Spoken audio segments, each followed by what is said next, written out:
쉽고 재밌게 실천하는 제대로 된 건강정보. 오늘도 선재강 박사님과 함께 겨울철 수분에 대한 중요성에 대한 서두션을 드리겠습니다. 자, 여러분 잘 지냈습니까? 안녕하세요. 반갑습니다. 따봉. 자, 반갑습니다. 반갑습니다. 오늘은 진짜 중요한 건강에, 그런데 현대인들이 아무리 강조해도 잘 까먹고 실천 안 하는 사람들이 많더라고요. 저도 이게 이제 몸이 배기까지 오래 걸렸는데, 수분 있잖아요. 물이요? 진짜 물은 건강의 한 80%를 좌우하거든요. 물만 잘 먹어도 질병이 없어요. 노화도 늦게 오고 되는데, 특히 겨울이 되면은 다 건조해, 탈수가 일어나거든요. 건조하기 때문에. 겨울철에 반드시 수분 보충을 해야 되는데, 그 이유를 말씀드리려고 하는데, 수분 보충의 중요성을 많은 분들이 아셔서 그런지 구독자 50만 명인 한 유튜브에서 제 책을 소개해서 무려 조회수가 400만 가까이 나왔어요. 1위. 대단하세요. 사실 뭐 책을 제가 팔라는 게 아니라 이 방송을 보시는 분들도 생각해 보시면 확실히 여름보다 물 드시는 것은 겨울 되면 잘 안 먹어요. 여름에는 더우니까 먹는데 겨울에는 춥다는 핑계도 있고, 여름에는 이제 여름 위해서 갈증도 덜 느끼고 물 섭취도, 또 겨울에는 이 수분이 훨씬 부족하게 건조해지거든요. 그 와중에 탈수는 계속 진행되기 때문에 반드시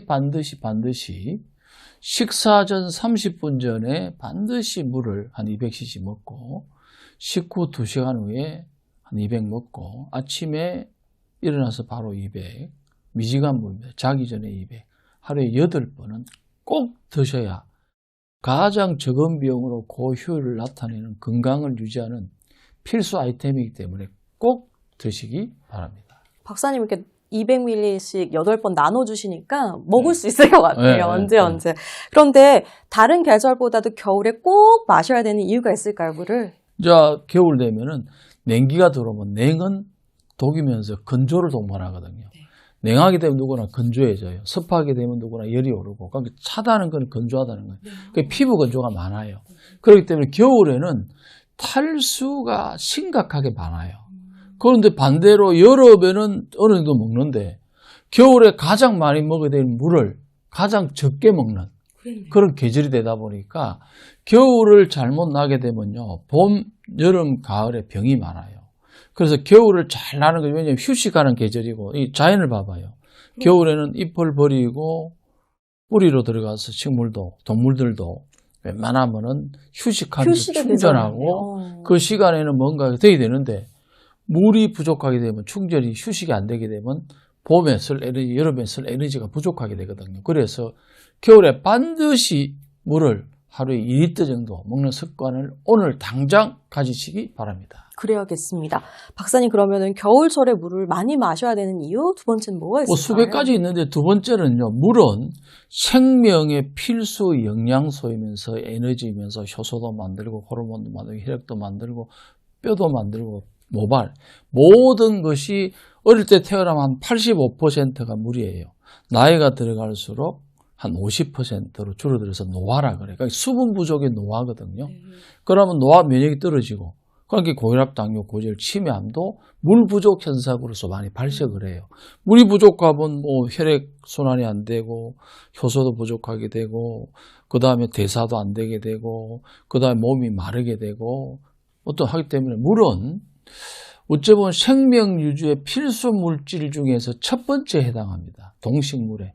물이 없으면은 만물이 소생도 안 되고, 물이 없으면은 만물이 대사가 일어나지 않고, 물이 없으면은 생명이 유지가 안 돼요.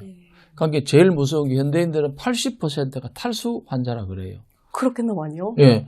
기본적으로 2리터를 먹어줘야 되는데, 우리가 자면서 땀으로, 호흡으로, 소대변으로 나가는 게 하루에 2리터 이상 나갑니다. 일반인들이. 그 다음에 열이 많은 사람은 2.5리터 나가고. 그런데 기본적으로 나이가 들어나거나 2리터가 나가는데 2리터 이상 먹는 사람이 많지가 않아요. 저부터도 잘 못 마셔요. 내 주위에 2리터, 저는 어떨 때 4리터 먹거든요. 2리터가 그 하나가 2리터잖아요. 네. 저는 이제 저번에도 이야기했듯이 딱 출근하면은 2리터 물을 우리 직원이 딱 도자기에 해놔요. 그러면 그거를 수시로 먹고 아침에 올 때 물 먹고 나오죠.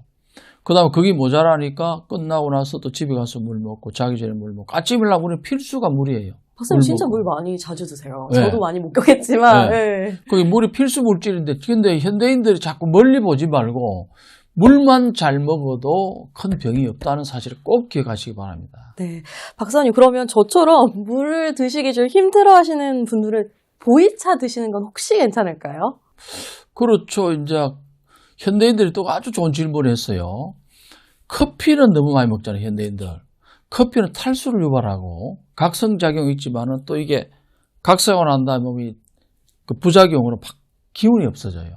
그러니까 반짝였다가 뭐 당 스파크처럼 갑자기 기운이 없고 또 습관적으로 먹잖아요. 근데 보이차는 습관성이 없고 그 다음에 탈수라든가 이런 현상을 훨씬 적게 하고 그다음에 피를 맑게 체온을 올려주잖아요. 그 다음에 반드시 커피는 먹고 나서 3-4잔 물을 먹어주는 게 맞아요. 보이차도 물은 보충을 그것도 해줘야 됩니다. 그러니까 차만 드시지 말고 물도 같이. 그다음 커피 먹는 사람 잘 들으세요. 커피 먹는 사람들은 최소한 먹은 양의 2-3배를 물을 보충을 해줘야 특히 겨울철에 탈수가 안 일어나고요. 그 다음에 보이차 같은 경우는 먹고 난 다음에 1배 정도, 그 다음 끝나고 하기 전에 1잔 먹고 하고 나서 물을 먹거든요. 보이차를 마실 때는. 그래서 보이차는 훨씬 덜하기 때문에 보이차 드시는 걸 권장해 드립니다. 박사님, 물이랑 차랑 다르다고 하잖아요. 완전히 다르죠. 혹시 보리차도 물에 속할까요? 보리차 마시고도 물을 마셔야 될까요? 보리차는 여름에 먹는 거고요. 그것도 물 대용으로 마실 수 있는 거예요? 아니요. 물하고 달라요. 이 차는 차고 물은 물이기 때문에 따로 먹어줘야 됩니다. 물은. 보리차라도? 예, 보리차든, 그래 탈수는 보리차는 좀 덜 일어나기 때문에 덜한데, 커피는 반드시 먹어야 돼요. 2-3배. 보이차 같은 경우도 많이 드시는 사람은 그 정도 물은 먹어줘야만이 몸에서 대사도 일어나고 탈수가 일어나지 않습니다. 보이차든 보리차든. 예, 보리차든 조금씩 먹어줘야 됩니다. 물은 따로 먹어야 됩니다. 절대로 차를 많이 먹는다고 물은 안 먹어야 된다. 그건 아주 잘못된 정보고 꼭 드시기 바랍니다. 그래서 오늘의 썬루션을 한마디로 정리하면요. 겨울철 날씨도 건조주의보, 내 몸도 건조, 경보 발령된다입니다. 오늘도 이렇게 썬루션을 들어봤는데요. 한의학에 대한 더 많은 이야기와 건강 정보가 필요하다면 댓글과 함께 구독, 좋아요, 알림 설정 꼭 해주시기 바랍니다. 사실력 건강은 우리의 전부입니다. 정확한 건강 정보는 상당히 중요합니다. 건강한 모습으로 다음 시간에 꼭 만납시다. 만납시다.